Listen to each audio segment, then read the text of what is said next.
when it comes to your personal brand and employee branding, it's not this big behemoth that should be set aside in kind of the bottom of the list. Because at the end of the day, people do business with people, and it's about building trust.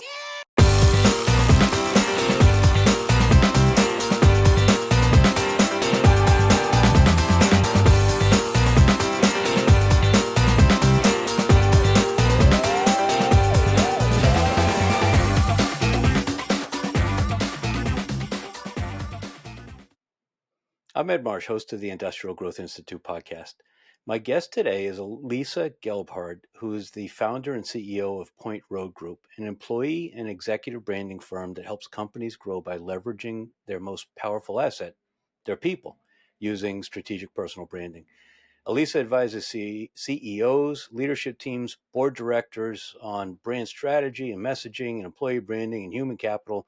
And she talks about how she helps align all these elements with business strategy so that it actually fits together into an integrated approach that drives credibility and trust. And ultimately, the goal is certainly revenue growth. Alyssa is active in the board director community. She's a strong advocate for getting more women into the C-suite and boardroom. Her perspective includes not only having built a woman-led company, but also a background in strategic marketing and branding and communication. She's held leadership roles in the biomedical research, technology, and sports and entertainment industries, including in organizations like Rockefeller University, Quidnunc, and the NHL. Alyssa serves on the advisory boards of Patera Kitchen and the Graduate Sports Leadership Program at Endicott College, and the board of directors of Financial Executives International. She's co-president of the PDA, the Private Directors Association, New York Metro chapter, and an elected member of the Tufts University Alumni Council, serving on the finance committee. She's also co-chair of the Tufts Women's Network in New York. And as you listen to this, I'm amazed she has time to chat with me today. She's got an MBA in marketing from NYU Stern's School of Business and a BA in sociology from Tufts University, in addition to a certificate in private company governance from the PDA. So, wow. I mean, that's a mouthful. Yours is probably the same too, Ed. So don't forget, everyone listening, as we get ready to chat, please be sure to share and like and comment and subscribe on this episode. I know Alyssa is going to bring a lot of really powerful insight. So with that, welcome, Alyssa. Thank you. Thanks. Great to be here. Appreciate it, Ed. Yeah, it's I've been looking forward to this conversation. Before we jump into business, though, you're bouncing back. You've had a couple months recuperating from. You got hit by a bike. I worry riding a bike about getting hit by a car, Yeah. but you're a pedestrian. You get hit by a bike. How are you now? Are you recovered? I'm getting there. Thank you. It's been a couple months, slowly but surely. Haven't resumed activity, just started PT. But for everyone out there in parks or on the road, just be careful of bikes. Just look both ways and then look one more time because you never know. I guess that's an example of life in the city. I mean, you're primarily based in New York City, but I know you spend lots of time commuting back and forth to Boston and also in upstate New York, right? Yeah. Actually, Western Massachusetts, which I'm actually there right now. Oh, got it. Doing some more recovery. But yes, I was hit by a bike in Central Park. Wow. So yeah, just everyone be careful. But it's interesting because it kind of I had to press pause basically because I couldn't do anything I'm just starting to get back on my feet, but for months I couldn't do anything, go anywhere. I just sat on my couch with my leg up and my computer on my lap. But thankfully, because in the world that we live in today, I could still function and work. But it was an interesting way to really have to hit pause, take stock, and kind of reprioritize. I know you maintain a frenetic pace. I see you all the time at events and on LinkedIn. Was it hard to make that Really pause? hard. Obviously, you were forced to, but Yeah. did you feel jittery about doing so? Well, it wasn't jittery, but it happened right at the very end of May. So June was a really busy time with kind of the last bunch of events before summer. Right. And I just had to basically say, that's it. Can't do anything, can't go anywhere, get over it. And so, so I'm very much looking forward to the fall. Summer's my favorite time of year, so I don't want to fast forward through summer, but I'm looking forward to kind of seeing people again in the fall because now, everything's pretty quiet. Right. All right, let's start with the elephant in the room. So many people are skeptical, senior executives are skeptical of LinkedIn and the idea of personal branding, whether Mm-hmm. it's I mean, personal branding even writ large, whether it's speaking at industry trade events or actively engaging online. So help us understand, number one, what is executive presence? How do you define that? What is personal branding? And then we'll kind of take the conversation from there. Okay, so there's lots of things. So I think one thing to start when you said people are afraid of their branding or executive branding, personal branding, they already have it. So that's the thing. It's not like when you decide one day, oh, I'm going to start as an executive, I need a brand. You have one. And that's really the key thing. You have one and you don't realize how much influence it has on your everyday business life. And, when you think about branding, executive branding, personal branding, when we say executive branding, so it's your personal brand as an executive. And we Okay. sort of contract those two words together. So your executive brand is, it's how you come across to others. It's your reputation. It's what people think about you. It's, I don't know if it's cool. I don't know if it's acceptable anymore to quote Jeff Bezos, but he said a great quote years ago. And he said, it's what people say about you when you're not in the room. And that really is your brand. And your brand, it's really important too, that your brand is not just something online. It's who you are when you are sitting in a meeting with your team. It's who you are when you are meeting a prospect or a customer. When you're on the phone, can you believe, people still do that, right? When you're on the phone, when you're on a video meeting, having a video conversation, whether you're networking, it's also your LinkedIn profile and your bio and your headshot and your executive presence, which, that's a whole nother thing to unpack, but it's all of those things and more. So it's also even how you, how you dress, your style, it's how you communicate with others. I could go on and on, but just to give you a sense of, it really encompasses a lot of those things. So those are things as an executive that you have already. So when you look at your brand, it's saying, who am I to others? How am I coming across? And really importantly, am I coming across in the way that I really want to be and that the way I want others to perceive me? And when you are leading a company, that's even more so, or when you're in a highly visible role in a company, then, and when I mean visible, I mean, I shouldn't say highly visible, but when you're client facing or prospect facing or vendor facing or even potential talent facing, your brand really matters. Mm-hmm.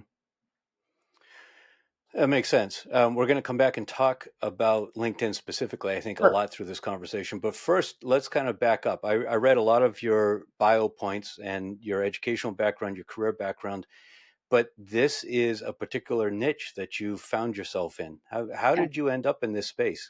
Help us understand the history of that. Completely accidentally, Okay. to be honest. So my career was always in marketing and branding. And I always had an interest in brand and all aspects of a brand, not just and when I say brand, a corporate brand, so not just the logo and a visual identity, but kind of everything that goes into that. And so throughout my career, I was always hiring people, and people would always say to me, oh, you're always hiring people, you're in marketing, could you give me advice on career as I'm looking to take my next step, on business development as I'm getting out there in communication, as I'm hiring people. It was never an official part of my job. It was just sort of something that I did because it came naturally and I really enjoyed helping people, and it was sort of just, to me, it was obvious, right? Mm-hmm. And so I started doing that, and friends would come to me, colleagues. And then one day, somebody who I didn't know, who was referred by somebody else, came to ask me for help. And at that point, I said, why don't I just hang up a shingle? Why? I'm not going to give away my advice for free at this point. And so then business started to grow really quickly, because the approach was, when I first started the company, it was exclusively focused on executive branding. So helping individual with their brand. So that was 10 years ago when you founded Point Road Group? And the approach was taking marketing and branding principles. Like I call it branding 101. You think about who you're trying to reach, what's the message that's going to resonate with them, and you make sure you communicate it concisely and then consistently. And then if you do that as an individual, when you are looking to get from A to B, and whether that's internally in your business or, externally, that's going to be helpful. So it was a very practical approach, and it worked. And so business started to grow. And then we started to expand our work to also include board directors and help with board director branding. And then out of that grew our corporate business, because individual executives would say, this was really helpful to me. Could you come help my team? Mm-hmm. And so hence employee branding, which is looking at your entire team and looking at how they come across to others in all those, maybe not in as much detail necessarily as I mentioned earlier, every little thing, but really to educate people on what employee branding is, and for individual employees too, what goes into what people think about them, and then zeroing in on some key things that can really help companies move the needle with employee branding. And then we also added a layer where we found that the companies that we were working with, their company messaging needed, and some of the company branding needed a little help.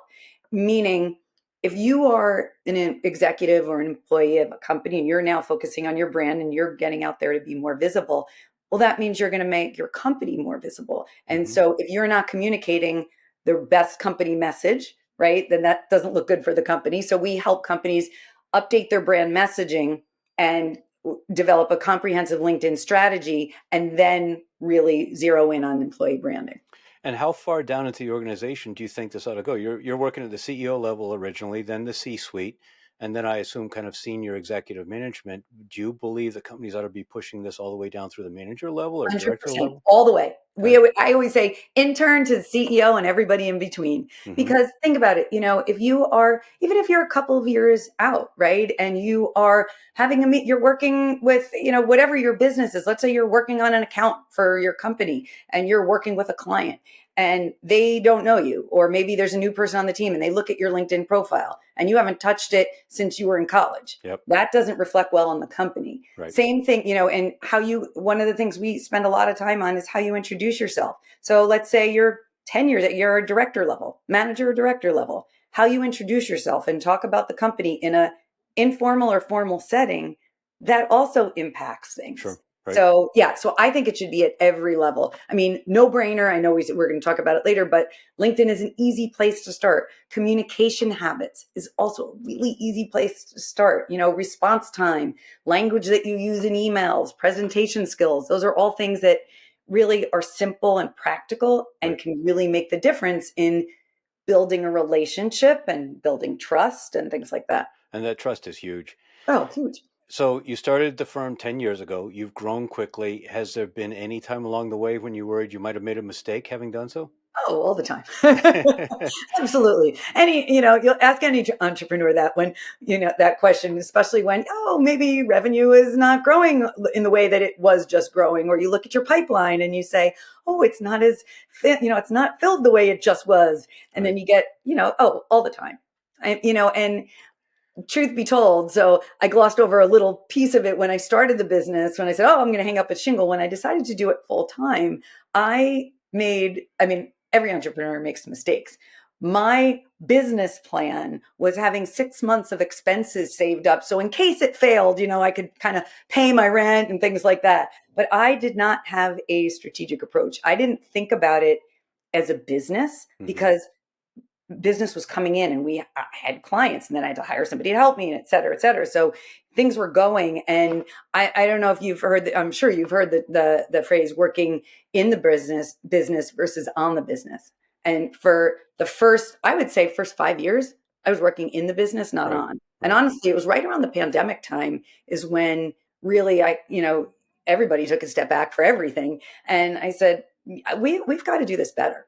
And that's when I think that's when things change. But that's probably a great analog for some of what we're going to talk about, where I think some executives understand they probably should be more active on LinkedIn, but they view it in this tactical execution way rather than understanding the big picture about what they're trying to do. So I think we'll probably come back to that theme later on.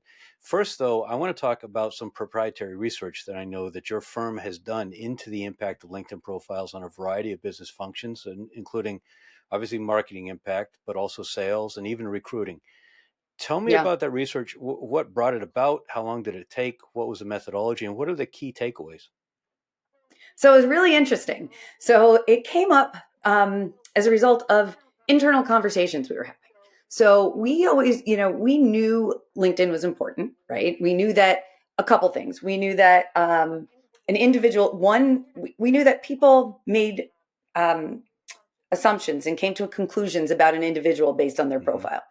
And then we said, we were pretty sure that they did the same thing about that person's company, but we couldn't find any research to prove that. So we looked extensively and couldn't find anything. So we said, so at the time, we had somebody on our team who had serious research experience. She was a PhD in social psychology and really knew her stuff.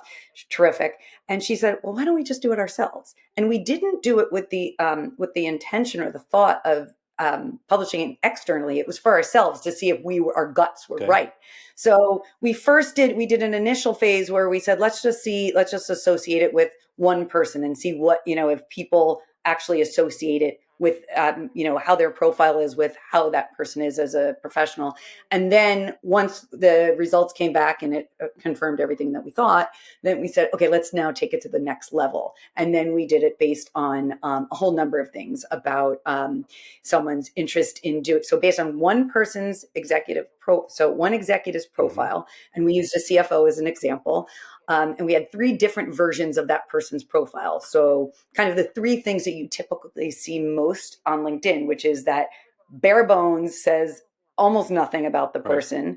Then that kind of self-promotionally, more of a braggart type where it's all about them and not about their company. And then a third version, which is sort of kind of a hybrid where it does talk about them, but how they impacted the companies that they worked for. So that positive influence they had, as well as things about them individually.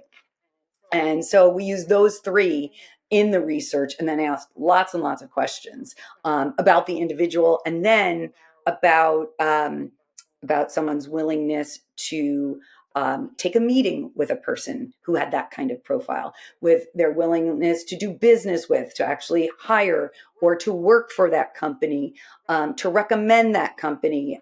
Not just that, it wasn't just about that person, it was about their company. Then we asked them to describe all kinds of words to describe the type of company they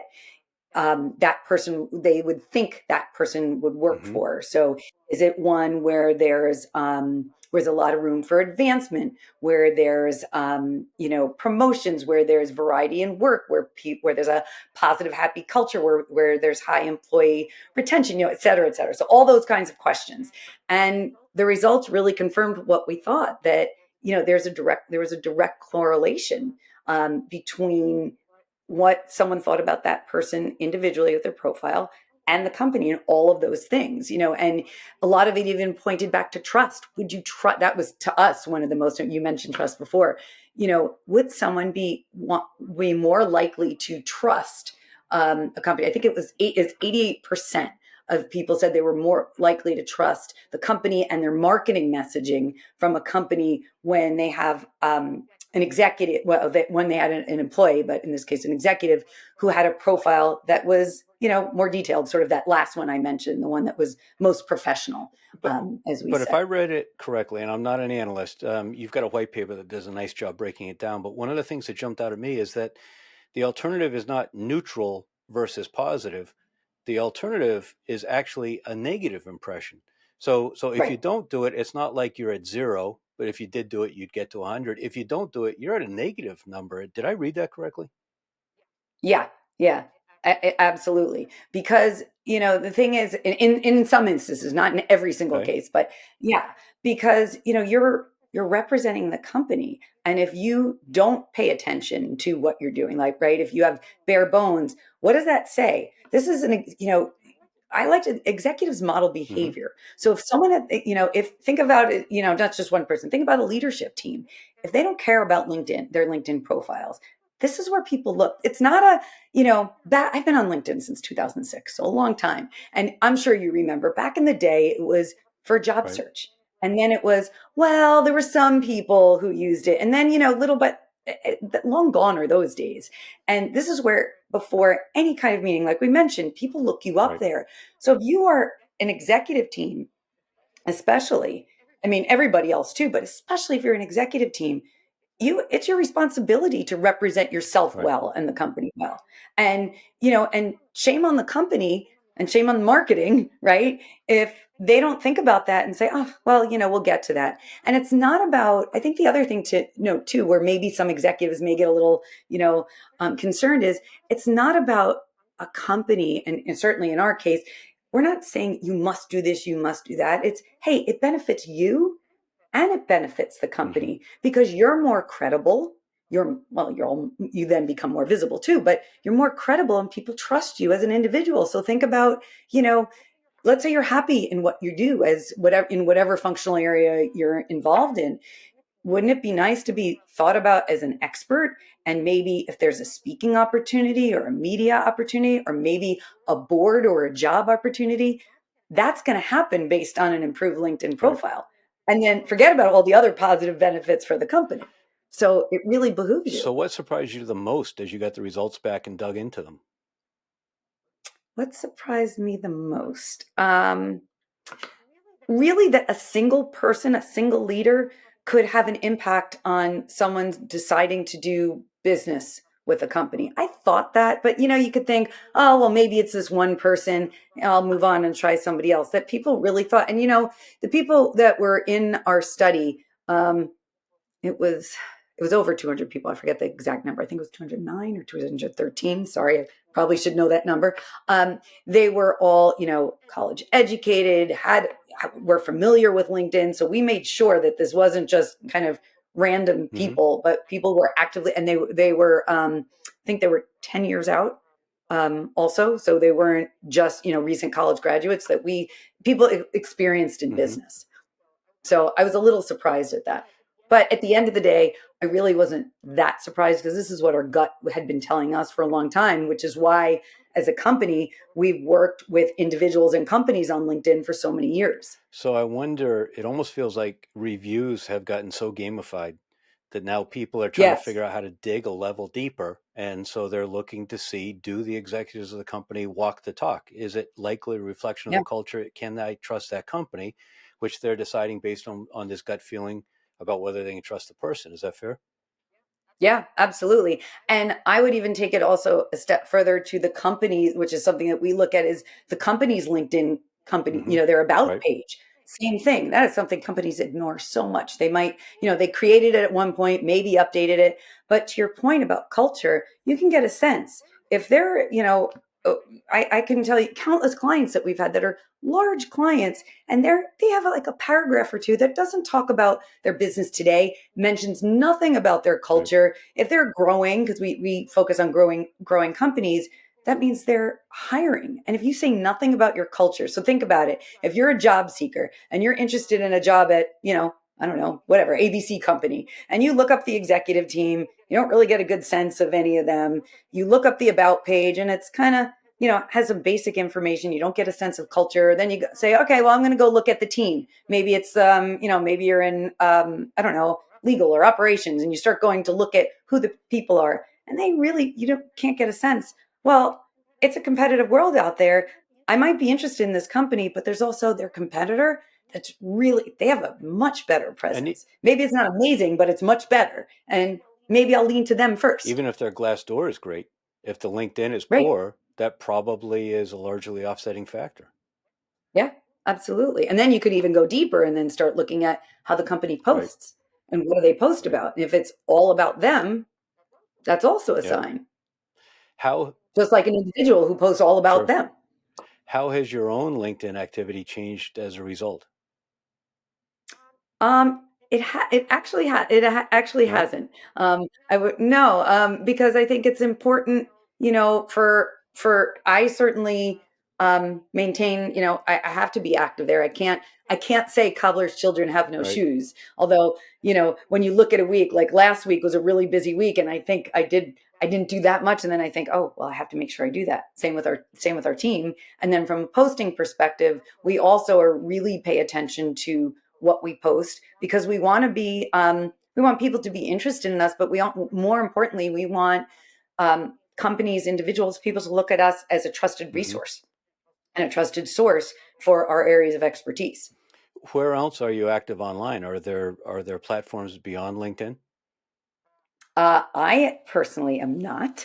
And it's interesting. A lot of our clients aren't either. I mean, yes, on the personal side, honestly, I have an Instagram account. I don't actively post. It's just not my thing. But I think when you think about yourself in the professional setting, right?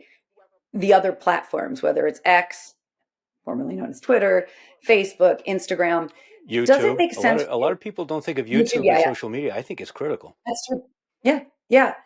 If you're there, does it make sense? I think YouTube a little bit less because it's there's a little bit it's not as easy to share things. And I don't mean easy like ease of just kind of pressing a button. Um, but you can share anything, right, on Right. Instagram, Facebook, Twitter. Does it, sorry, X, got to pay attention to the brand, right?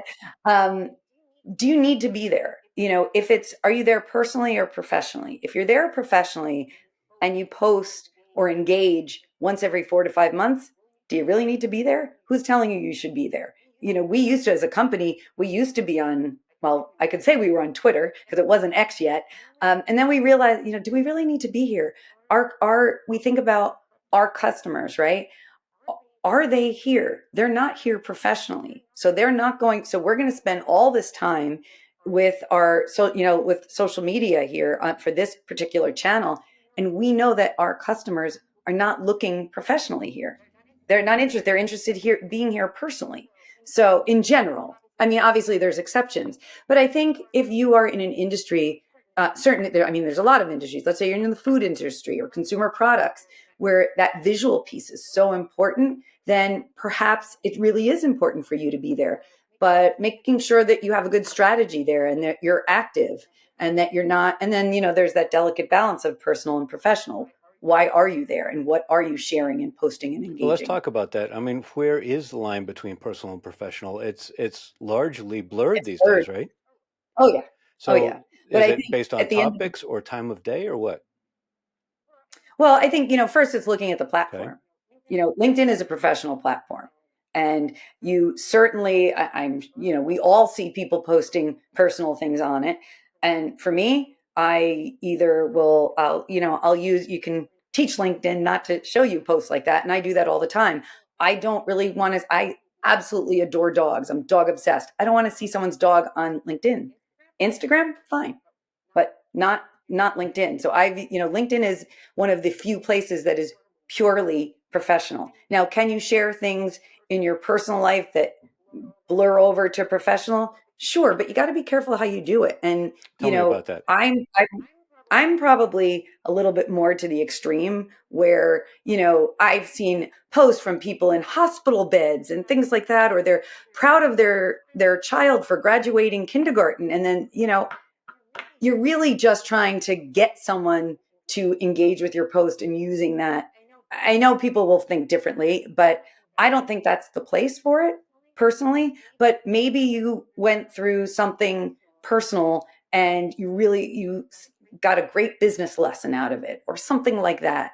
But where it makes sense, where it's not reaching or Hmm. clickbait really, because a lot of those personal pictures, I think my personal opinion, are Right. clickbait. Everybody's looking because in not just at LinkedIn, but in every social media platform, there's so much competition. Like you said, it's gamified, but also that those algorithms are changing all the Right. time. And it's how can you keep up? So there's a part of me that doesn't blame people for doing that. But at the same time, you also think about your brand, right? Tying it back to your brand, that's who you are. I am happy to share personal stories. I am pretty open as a person, but I don't share personal stuff on LinkedIn unless it has some very close tie to business. And now I'm consistent with your brand. And when you think about your brand, it's also, I mentioned it earlier, but I think it's important to reiterate. It's about consistency. That's what creates, that's how brands get recognizable and are trustworthy. Even when you think about the visual piece of consistency, pick any consumer brand, you see that consistent logo or the tagline or whatever colors that they use. That's consistency, and that makes you remember. So as an individual, you want to be consistent in how, that either the areas that you focus on or how you do it, because if you are inconsistent, that creates questions in someone's mind, and that is the opposite of building Right. trust, which is what And the opposite of builders do. building brand. Um, Yeah. but a lot of people say that to be an effective leader, there has to be vulnerability and authenticity, and you have to be willing to Absolutely. open up a little bit personally in order to share that, right? Absolutely. So it's not so much sharing something personal, it's doing it in kind of a contrived way in order to try to get clicks. Is that what I'm hearing you say? It can be. Yeah. I mean, I think for many it is. I would say not for Right. everybody. I don't want to be, but I think for a lot of people it is. Um, there's also, you kind of touched on this, a lot of opinions about, particularly on LinkedIn, the kinds of posts, the frequency, whether you have offsite links, whether you use images or video. Is there a formula? It keeps on changing. It's so frustrating. Used to be penalized. I mean, it's changed so many times about if you use an external Hmm. link. And then there was oh, put it in the comments. Then it was like, no, don't put it in the comments, put it back in. And then it was, well, the amount that you get penalized is reduced significantly. So it's constantly changing. One of the things I always suggest to people is follow as many experts as you can and read what they're doing, but so much of it is teaching your feed. So what a lot of people don't realize is if you're always clicking on things from either a certain topic or from a certain person, you're going to see Hmm. more. It's just automatic. So you have to actually teach your feed. If you don't want to constantly see the same posts from the same people all the time or the same topics, you have to do something about it. It also ties though to what's in your profile.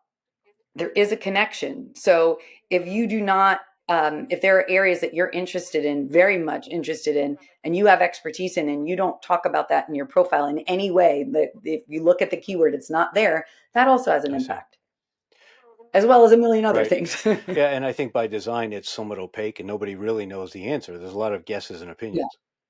Yeah. Yeah. I mean, there's a whole bunch of people I follow and I read their research all the time, but that's one person or one company's research. But I think you have to stay current. But I think at the end of the day, if you stay true to, hey, here are the areas of kind of my brand that I'm interested in. These are the topics that I either want to write a post about, comment on, share. That's the easiest way to start. Then kind of the technicalities, yeah, they'll impact Right. visibility, but I think if you're consistent with that, I mean, part of it is finding the time too when it comes to Yeah, social we're going to media. talk about that. Because think about any executive, you're Right. busy. I totally honest, I calendar LinkedIn time for myself. Now, sometimes I do it organically too, but I have to make sure that it's there because otherwise I'm doing a million Right. things. I may forget, oh, I didn't actually post this week. I just commented or Right. liked. And those are good, but you can't only do Right. that. Who are some leaders that you think are really killing it on LinkedIn, and what would you say is particularly unique or effective about their approach? Hmm, that is a very good question. No, no individuals come to No? mind right off the top Nobody of my that your head. team has coached? I That's a hard one.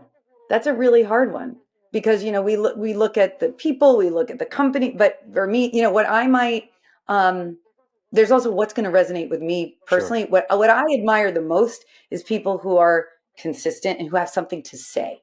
Even if it's just a two-line comment, but where they're Right. contributing something. What I think I more see the opposite. I see okay, these are the things that I don't like that I see. The congrats, when that's their way of Right. engaging.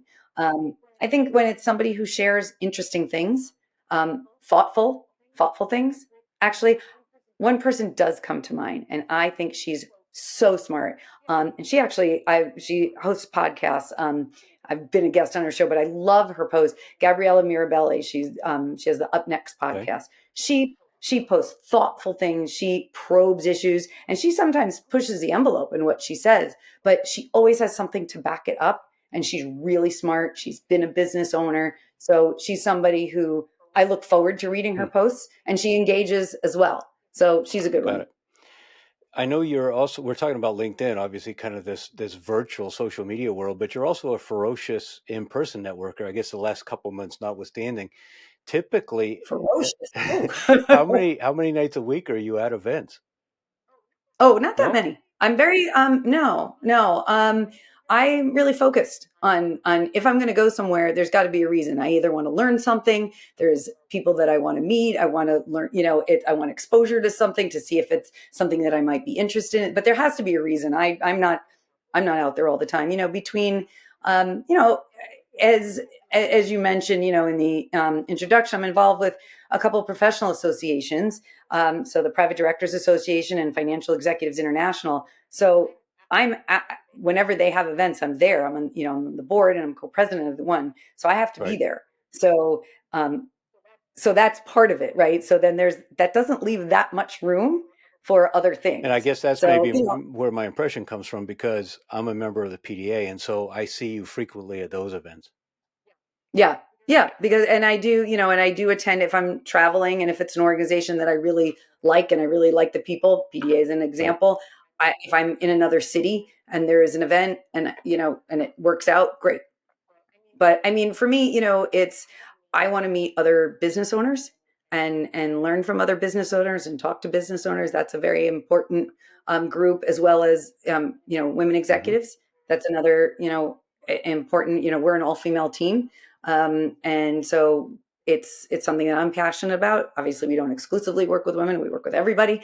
But that's also if there's a women in business type of or women on boards related thing that's important too. But really, I think for me, it's meeting other business owners is, or people who work with business owners, right? Because if you are involved in, so I am involved in bringing in business for the Right. company, so I want to make sure I'm meeting people and understand. And really, it's not about selling, right? It's about learning their pain points. What problems are people facing today? So we can learn more about that. And if it's somebody we can help, great. But it's learning about as a business owner myself, and as well as because we work with so many businesses, understanding what's facing them today, because some of the things today may be the same as last year and the year before, but there also may be five other new Right. things. And because we work across industries, that it's really important for me, and maybe that's also maybe has to do with that visibility. We always we're a team of constant learners, so we always want to know what's happening, especially in the industries that we work more frequently with, or functional areas that we Mm-hmm. serve, like FEI is an example. That it's really important that we know what's happening today and what they're thinking about as issues for So tomorrow. FEI, Financial Executives International. So I assume you mean working a lot with CFOs, right? Yes, yes, yeah. CFOs, fractional CFO firms. We do a lot. As a business, we're a professional services firm, so we do a lot in the service industry, but we don't work exclusively with service industries, because at the end of the day, any company is service because you have people. So if you're a manufacturing firm, if you're industrial, it doesn't matter. You still have And every people, business and you has still to have have people. trust in order to get business, right? Exactly. Because you have a sales team, you have a marketing team, you have a business development team, you have people working on accounts. And it's not just about, I think one of the important things is it's not just about, and we talk about this with our clients all the time, it's not just about landing a new client or a customer. It's about Right. retaining, because the cost of losing a customer, of losing an employee also is really Sure. big. So you don't want to, it's important to, in employee branding is how you treat your existing customers. That's important. Think about your response time. If someone emails you and you take 3 days to get back to them because maybe they're not as big a customer as the other one, or they left you, God forbid, a voicemail and you don't check your Right. voicemail, right? Or they're waiting for something for you and you promised it to them on Wednesday and it's now Monday and I don't still Right. have it. What's going on there? Or you reschedule meetings last minute. Those are all aspects of someone's personal Right. brand, and that could be someone that does not have to be at the executive level. So those are things that we talk about a lot with customers, with clients, when they're thinking about their customers. It doesn't have to be, you don't have to be a service firm. And We focus on the people part of any and some of business. those things that you talked about can be really annoying, but it's almost as though in the world today, you're thought to be some kind of an unreasonable son of a gun if you comment or remark on those. But the reality is that we're all Right, aware of them. And eventually, yeah, everyone right, gets a mulligan. But if you consistently change meetings at the last minute, if you consistently are late getting back to people, that creates an impression. right. And think about it as a leader. If you do Right. that, if if you show up even late to You give meetings, permission even to just your think about team your to do the team. same. Exactly, Ed. That's exactly right. And it's not Right. okay, because at some point you're going to lose business. And it could be just an opportunity. If, you think about, oh, well, that's the person who he always takes, 3 days, perfect example. Somebody I know who I really like, who is a senior executive. I referred 2 opportunities to him a couple weeks ago, no, 3 weeks ago. Didn't hear back. He's involved. He's a leader of a company, and he's also very much involved in business development. I had to follow up with him to say, hey, want to make sure you saw these 2 things, because one of the introductions that I sent, the person already responded. And he said, yeah, really busy, we'll get on it. He never responded. Well, guess what? I'm never referring opportunities Because to you him look again. silly. I look silly. Exactly. I'm Right. embarrassed. And so you think about, I mean, obviously that's an extreme example, but you think about if that happens to lots of Sure. people, that's not a good look for your Right. business. But And often people go after the shiny thing, it right? seems like it's so prevalent, though, that if you just do the basic blocking and tackling, if you're polite, if you're responsive, if you're accountable, if you get things done when you say you're going to, I think that now, it used to be table stakes, but now it kind of helps differentiate a company. It does. I mean, I always say what we do and what you were talking about is not rocket Right. science. It's really not. But I think it also falls on the company too. You can't just blame it on the individual, and each person. The company has to look, the leaders have to look and say, how are we coming across? Sure. If we want to grow our business, if we want to take sales to that next, to the revenue to that next level, how are we going to do that? Let's look at our people. Even there's something, an example that I always say from a company's perspective is, if you get 5 people from the company, it doesn't have to be the leadership team or board, could be, but if you get 5 people from your company sitting around the table, and I say, describe the company, Right. and you get 5 different Right. answers, that's not a good place to start, because that means everybody's sort of thinking about it from their own perspective. Now, it may be because they joined at different times, maybe there was an acquisition, maybe there was, total transformation, whatever it is, there may be a reason for that. But you need to think about that and say, what can we do? How can we do Right. this? And it's an easy fix on the company side. If It really is. ownership, executive management is committed, has the mindset, and is willing to hold people accountable for it. But if it's Right. a 2-week initiative, before the next thing comes along, then it doesn't work, of course.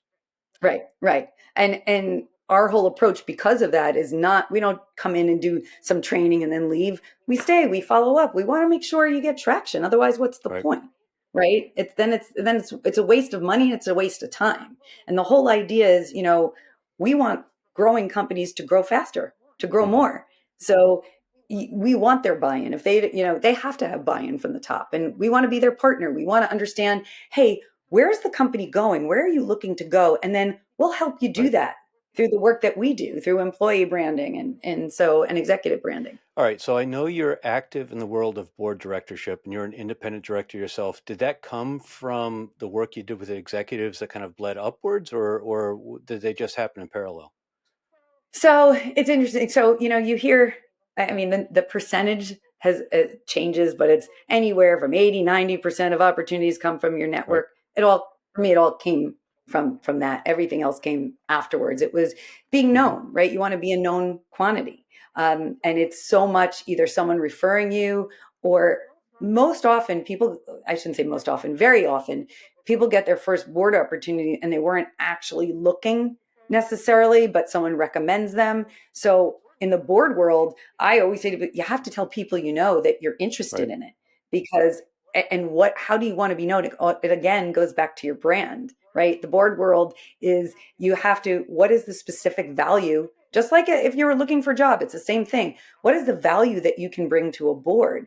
Do you communicate that? And do people know that Mhm. about you? They may know you as an amazing, for maybe a VP of operations, or or a CISO or a CTO. They may think you're amazing at all of that, or so, you're a supply chain expert, but do they know how that can help from the board perspective? And that's where you have to tell that story. I mean, I think that's one of the most important things for any individual, especially from the board, in the board space, is being able to tell your story in a way that's relevant towards the things that you're Right. interested in. Now, I know that you certainly walk your talk. I mean, we talk about personal branding. You were a panelist at the Private Company Governance Summit in May in Washington, D.C., kind of public speaking up there, telling that story, doing what you tell other executives they ought to be doing. Let's talk about board directors and LinkedIn. Should directors be active on LinkedIn on behalf of the Cool. organizations whose boards they sit on? Oh, yes, absolutely. I think it's really important because otherwise, I can't tell you how often when we, in our work with individual board directors, well, they'll say, oh, yeah, I'm on the board of this or that. And we say, really? Can't see that on your LinkedIn. How would that make me feel as a company? Right. So, okay, take Point Road Group, for example. We don't have a board, but maybe one day we will. I don't know that we'll get that big, but let's just say we did.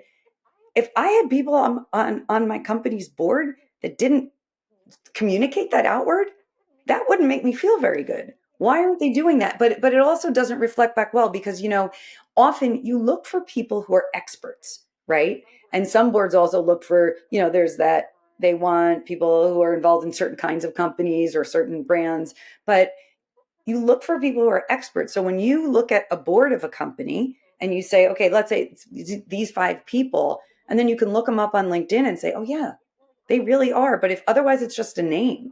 But I absolutely think, it's different. Do they need to be active? There's a difference between profile and Mm-hmm. activity. I think we find that a lot of people at the executive level, there's that pushback for being active, right? The posting, the engagement piece. I don't want to say that's pushing it, but that's a different level. That depends on the individual, but absolutely in terms of their profile, they need to be. Same thing with their bio, right? Or corporate Right. bio or board bio, whatever bio they have should talk about the boards that they're on. Absolutely.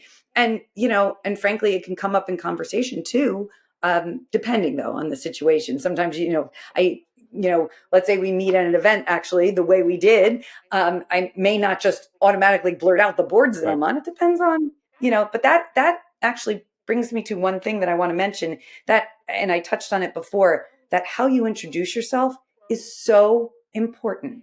And you want to have kind of those key things that you want to touch on no matter what. And then those kind of optional things that you can say depending on who you're Right. meeting. If you're in the board setting, maybe it's if it's somebody you don't know, but what is it about yourself? Very often people get stuck in that, hi, I'm so and so, from so and so. That I'm chief operating officer of XYZ company, and that's Mm-hmm. it.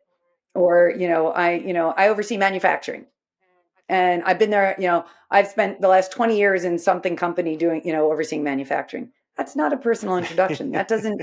You sell yourself Right. short, and you also sell the company Right. short, in my opinion. It's funny you mentioned that about the profiles of board members. I compared the board for a very prominent veteran related nonprofit last week. I compared the board members from their website versus Mhm. all of their LinkedIn profiles. And I think probably only about 40% of them had the organization even on their LinkedIn profile. Not surprising. In nonprofits, it's even worse than public or private But if companies. you think, I mean, a lot of nonprofits, good ones, certainly the board plays a very important governance role. In all nonprofits, there's some sort of a fundraising role associated with that board Absolutely. activity.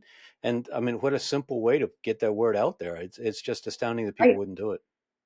Right. And then to me, what I love especially about including nonprofit boards on LinkedIn is when you're looking at someone's profile, you can see that sort of goes to that next level when we were talking about earlier, that person, like, what are they interested in? And Right. maybe I may not have, maybe I know someone who's on that board, or maybe I've donated or attended an event, or maybe I'm interested in that cause and I want to learn more. And I think it's great. And maybe, that means our conversation can start sort of at that next level.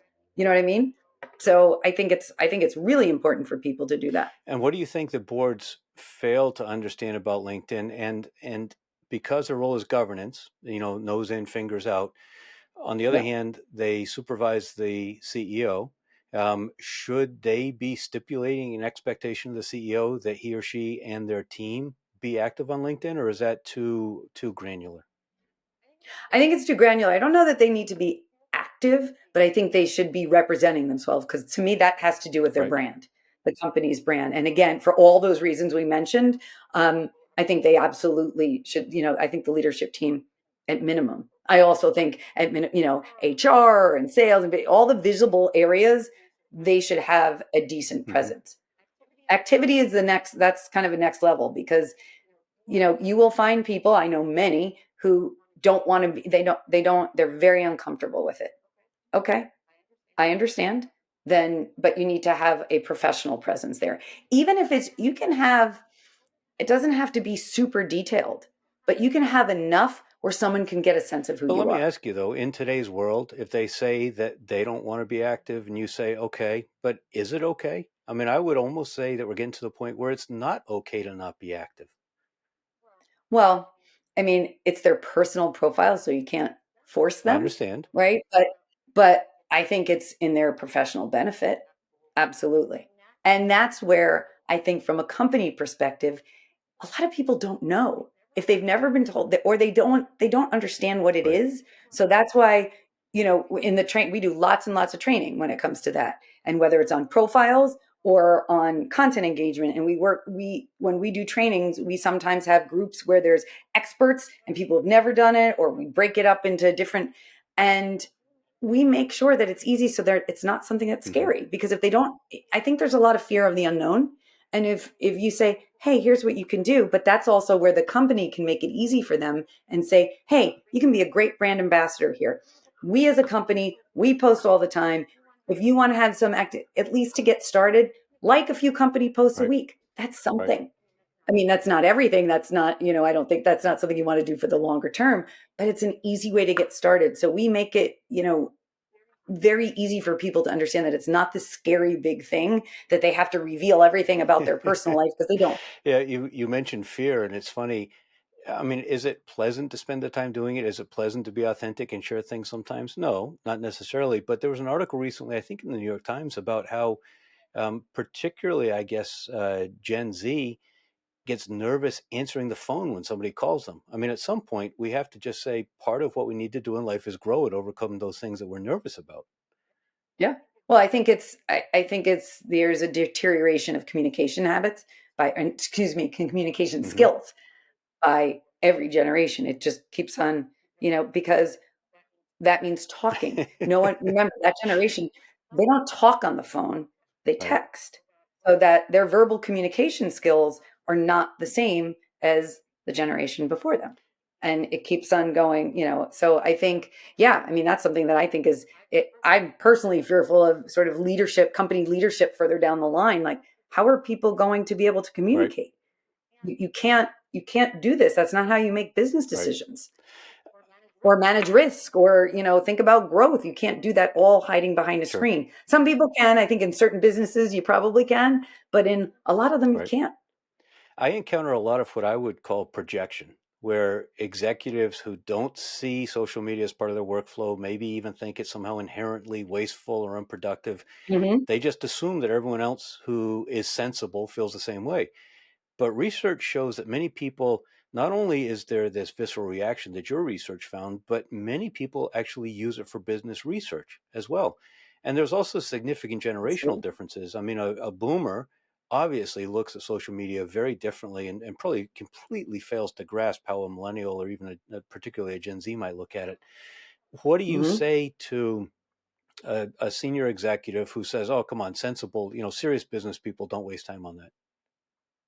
Well, I mean, I could talk to them about a million different things, but first is, this is where everybody is. This is where everybody is. Look, why would you shoot yourself in the foot and lose opportunities for your business and for yourself by Right. ignoring this? And then take them through all the different reasons. Many that we discuss. You can't put your head in the sand. I think there's a shift from that, because I think about even just our business, and I think about from on the individual side of our business, not our corporate business, our individual side of the business. And our clients are definitely of more the um, boomer, Gen X. It's of a certain, and where they stop fighting it, because they Right. know. I mean, from a board perspective, people are looking that's where recruiters are Right. all the time. That's where, even if someone's nom and gov committee, or or anybody, they're looking, who do I know, who's in my network. They're not there's no more Rolodexes anymore. And they're not going to go through their contacts on their phone or on their email and just scroll through that way. I mean, they might also, but it's a real missed opportunity, especially for a business at this point. Because as a business too, you may say, oh, it's not important to me, so I don't want to do that. But who's on your team? Likely most people are younger than you, right? At that point, if you're of that mindset. But even if they're not, even if they're even if it's everybody, they're your colleagues who are of a similar generation, they understand the importance, or at least some of them do. And you're going to hurt opportunities for your business if you ignore it. You just are, because like you said, it's a really great research tool. All the platforms you see, you can learn a lot about a company, a business, and their team.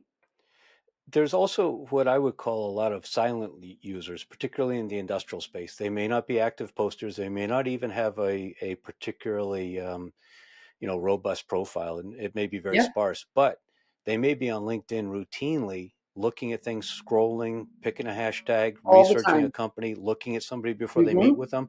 And Exactly. sometimes I think we conflate the fact that just because they're not visibly active doesn't mean that they're not active. That's right. That's right. We we had it's interesting. We had an industrial business reach out to us and said our team is abysmal on LinkedIn, and we can't be, because when we go into a meeting with a prospect, there's usually like 10 of us from representing different areas, and we see, everybody can see that they're looking at them, and I think they finally realized they were kind of slow to the table. This was a recent conversation, but absolutely, there's a lot of that. But I think not just in the industrial space, I think it's in a lot of industries too, where there's people, I don't want to put myself out there, but I'm using it all the time. It's interesting. Who's one of the guiltiest parties for that? People in search and recruiting. If you look at the profiles of people in executive search and board search and recruiters, they generally, not everyone, but a lot of them have really weak LinkedIn presence. But they're on it literally, that's where they are. Is that because they make a conscious decision that they don't want to get found and pestered by people that are looking for recruiters? They're already found. So they're there. They just don't want to spend the time. Oh, I don't need to. But really, at the end of the day, it's it's not always the individuals aren't making decision to work with you. It's the companies. So, and then I think of it, well, it still ties back to the company brand. And it's competitive out there, especially in the search space. And if I had a team of recruiters where their profiles haven't been touched since they started working here, however many years ago, and then there's another team of recruiters in maybe a different vertical in the business where they all look sharp and great, even if they're not posting. That's part of it. And that goes back to our research, that it's not even just, we did not even touch content engagement in our research. We've thought about doing another, a follow-up on that. But we didn't even touch that. So that's a whole nother level. But let's talk about talent acquisition. You're using this example of recruiters and some of the consistent behaviors that you see them having on their LinkedIn profile. But we talked earlier about the CEO, the president, the executive team, and their presence on LinkedIn and their activity will have, in many cases, a direct impact on their company's ability to recruit and retain talent. Have you seen specific cases that you can kind of give us a better example? Well, we had a client, and it was a professional services firm, and they were growing, and they said people were, they weren't attracting. They were trying on LinkedIn to attract more talent, and they weren't. And they didn't, they suspected that it was their presence. And when we looked, we said their company presence was, really weak.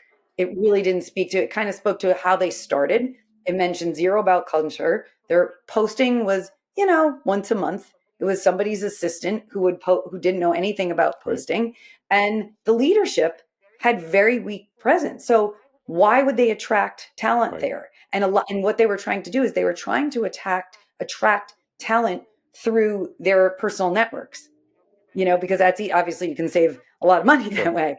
And and it wasn't working. So we helped them. We revamped their LinkedIn strategy. We did profile training. We wrote profiles for executive team, and then things started to change. And now the company's, doing gangbusters. Were we the cause of that? No, we weren't the only cause, Right. but helping them is really important. I think the other thing too is there's certain situations when you're looking to hire. Another is if you are looking to, let's say you're thinking about, I want to sell my the business, or maybe I want to acquire another Mm-hmm. company. You know, having your people look sharp is important, really important. And it can be a differentiator, throughout that process. Is it the only thing? No. But if someone's going in to evaluate, they're doing their due diligence, right? Who's the leadership team? Who's the board? Who are the senior level folks in, engineering or in production or in manufacturing? Who are those people? And if you can't get a sense, that it's not that they'll necessarily move on, but I think it could have a positive influence the other Yeah, way. even if it's just a bias that forms, that's not a conscious Yes. part of the decision-making process. Nevertheless, it lurks there in the back of their mind. Yeah. And then the other thing is if you are, if you're private equity owned, right? And there's that, what's that year of Mm-hmm. exit? And you're trying to get, it's all about value creation and what are well, if helping your people look and sound better in everything, not just Right. LinkedIn, right? But if you help with employee branding, then that may help you maybe retain a few extra Right. clients, land a few extra clients, whatever it is, add more folks because you have a certain head count that you're looking to Right. reach. It can help with those things. And the relative investment at the end of the day is not that Right. high. Yeah, it's mostly time. Yeah. Yeah. It's all about Now, time. what about different kinds of content? I'm thinking about a CEO who has to appeal to investors, to Hmm. employees, to noteworthy prospects and customers, to the community. I mean, they've got a lot of constituencies. Should they be posting different kinds of content in different ways for those different purposes? I think, okay, so let's say that they are an active person. Let's Right. just, say yes. Yes, definitely. It doesn't have to be every single one all the Mm-hmm. time, but what are the most important things that you want to be visible for, right? You want people to see. And also though, it's not just about, because remember, this is social media. So it's not just about, hey, I've got some great things to share and talk about it, but it's what are things that people are going to Right. engage with, because it's all about engagement. Because if I sat here every day and let's say I was, that person that you described, and I posted every day and I was getting like such little engagement, it's not really going to, it's a lot. It's going to be time. Even if someone's helping me do it, it's still Mm-hmm. time. And, I'm not a fan of, there's people who have people post for them all the time. There's lots of businesses. I mean, millions and millions of dollars in business. That's not my thing. I'm all about personal. It's fine if someone advises you on it, but I still think you should be Right. doing it yourself. That's a whole nother thing. But it's about, what's going to get people to engage. Because if people don't like it or comment or see it, then all of that time that you're spending to reach these different constituencies that you're talking about, it's not going to go anywhere. It's going to be, kind of fall on deaf ears, On the so to other speak. hand, in the B2B world, and I'm thinking particularly industrials, you don't need something to go viral. You don't need a million people to like it or start imitating it. No, it doesn't have to be viral, but you want people who you're looking to reach If to you have engage with 500 it. or 1,000 engagements with a post, particularly if you've got some hashtags in there that help others discover it when they're looking for something, it feels to me like in aggregate over time, that can be very productive. Well, but are people liking it or commenting on it Mm-hmm. or resharing it? Because if it's just about views, that's one of those things that's constantly changing. What do they Right. count as a view? Is it someone, if I scroll past it and I don't even read it, that can be counted as a view, depending. So, you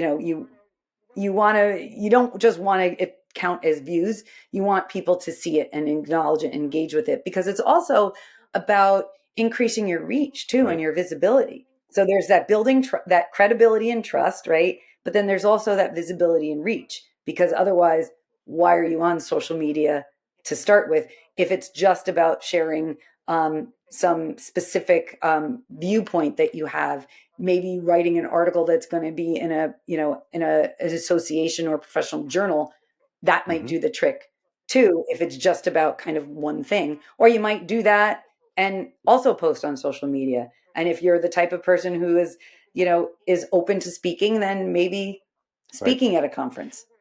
But those are taking a multi-pronged approach is the best way, especially for leaders, to really increase that visibility, not just And focusing so, on as one part thing. of the program that you take them through, how to also grow their network, how to aggressively and proactively reach out and expand their network? I would say Okay. not aggressively, because that, it's Okay. strategically. It's definitely strategic, because that's really important. Because you can add like 1,000, let's say on any social platform, you can add 1,000 connections, or you can go to an event and collect a ton of business cards. But are they quality? Are those the people? So to me, it's always about strategically thinking about who are you trying to reach, and making sure it's about quality versus quantity. So we've been talking a lot about LinkedIn. You mentioned Instagram and X earlier. We haven't talked about Facebook, and we haven't talked about this lightning rod that's TikTok. Should an executive ever be on one of those other platforms for their professional work? Well, I think Facebook to me is the same as X and Instagram, in that is that where the people you want to reach are they there for personal or professional? Again, though, it depends on your business, because if you are in, let's say, consumer products or things like that, it depends. And does it make sense for you to be there? And what is your voice there? And are you consistent there? That, I think, it really depends. But I just lost what was the Well, I was trying last to thing you provoke said you by was asking about TikTok. See what kind of TikTok. fireworks we might be able to come I'm up with. not No? not interested. I don't think it's, you know, for Got it. lots of reasons. To me, that's all. If you're an executive and like you're doing that personally, maybe you're doing some dance with your kids or things like that. But for business, however, again, if it's a consumer business though, TikTok is where it's at. So, in getting that reach and getting that But what viral reach about quickly, the and that, recruiting part? I mean, if you're that trying to attract millennials and Gen Z to work for your company, then should you be there conveying something about the culture? are you really going to convey culture through I don't know. TikTok? I'm not I'm No? not really sure. I think you can do that through other platforms. I don't think you need to Okay. do that on TikTok. What's the role of Again, that's my personal opinion. I'm sure other people will I know disagree. Gary Vee in his recent book, what is it? Day trading attention or something like that. He speaks at length about TikTok. It doesn't mean that it's necessarily worth doing, but I think it's an interesting thought experiment because I was just strongly opposed to it, thinking it was completely irrelevant for B2B. And I think he makes a compelling reason to think about it. Yeah, I'm sure. I'm sure. So, what kinds of executives and companies does your firm work with? So we're agnostic across all areas. So, from executives, every industry and functional area. There's certain areas where we have more expertise, but just because of based on the Right. years and depth and our connections, but we work across all functional areas and companies as well. It's really any company where they're focused on the people, where they know people are important, and it's not just about driving the growth of the company, but also thinking about their culture, employee retention, right, and Mm-hmm. engagement and retention. Because the work that we do, of course, helps the company, but it helps people too. And when companies see, one thing that I didn't mention, it's funny. It's like when you go on tangents. A big part of our business, we do executive coaching, and so whether it's executive coaching, whether it's LinkedIn, whether it's communications, whether it's all of those areas together, when an individual sees my company is investing in me in some way, and it may be just me, it may be just five of us, it may be all 500 of us, that makes me Mm-hmm. feel really good, because they're spending money to help me be better at what I do. And it's not because I'm doing something wrong. It's never that. And no one ever thinks about it that way. It's, wow, they're investing in me. So that makes me more engaged. I now have a little bit more of a positive association with my company. Even if I already liked it, I have even more of a positive association. I might tell somebody that, in passing, hey, my company's doing this, right? So that makes me a better brand ambassador as well. So it's a really nice cycle that, you're doing it for the company, you're doing it for the people, but it also enriches that stickiness of and that engagement and retention of So a good employees ROI too. on the work. Yeah, And absolutely. my sense is that you probably have had a number of engagements where a company says, we got to do this. This makes sense. It's important. We're all into it. They engage you, you show up, and they just don't do their part. They just can't commit in the end. Do you have any stipulations going in to make sure that it will be mutually productive? We don't. I think we're more stringent now when we are evaluating. That was one thing, when you talk about being an entrepreneur and mistakes you make and things like that. When you're earlier stage in a company, you Right. want all the business. Oh, they want to work with us. And you don't think about, are they really the right client for us? Does it make sense for us to work with us? Are they really going to be engaged? Because if they're not, then it ends up being, Right. frustrating for us. And they've spent the money. Then I personally, I don't feel good about it. Oh, great. So they've paid us all this money and we've given them, we've done all the things. And now they're not, like you said, doing their part, especially Right. because we measure, we check in and we see how things are going. So we are a little more stringent. We have said no to clients who are interested. You don't have to take everybody who comes your way. We find that very often it's companies who come to us that don't really fit that kind of profile of who we want to work with. Got it. Those are the ones who aren't as engaged. So for those who think they may want to work with you, who hope they fit your profile of your ideal client profile, interested in talking to you, how do they find you, connect, learn more about Point Road Group, or if they're wondering about Alyssa as a potential board member, how do they contact you? Well, they can, Okay. LinkedIn, of course, but they can certainly, you can share my email address. That's fine. They could also look on our website, pointroadgroup.com. And there's information about all of our services as well. But we also have a newsletter that we put out once a month. That's all we do with it. And we share articles relating to executive and employee branding. The executive branding includes board branding. And that as great well. white paper, I'd recommend to people. In fact, I'll drop a link to the landing page in the show notes so they can download that white paper if they're interested. Wonderful. Now, Thank you. where do you go Thank to you. learn more? Podcasts, YouTube channels, books, newsletters. What do you find to be good resources? Yes Okay. to all of the above. I would say, I actually do learn a lot from LinkedIn. I read a lot of articles from there where I definitely, something's interesting. I click through, and then I always tend to be that rabbit hole person. I click through one article and then I'm learning on, I might have been taken to a company or, a publication site, and then I'm reading all these other articles.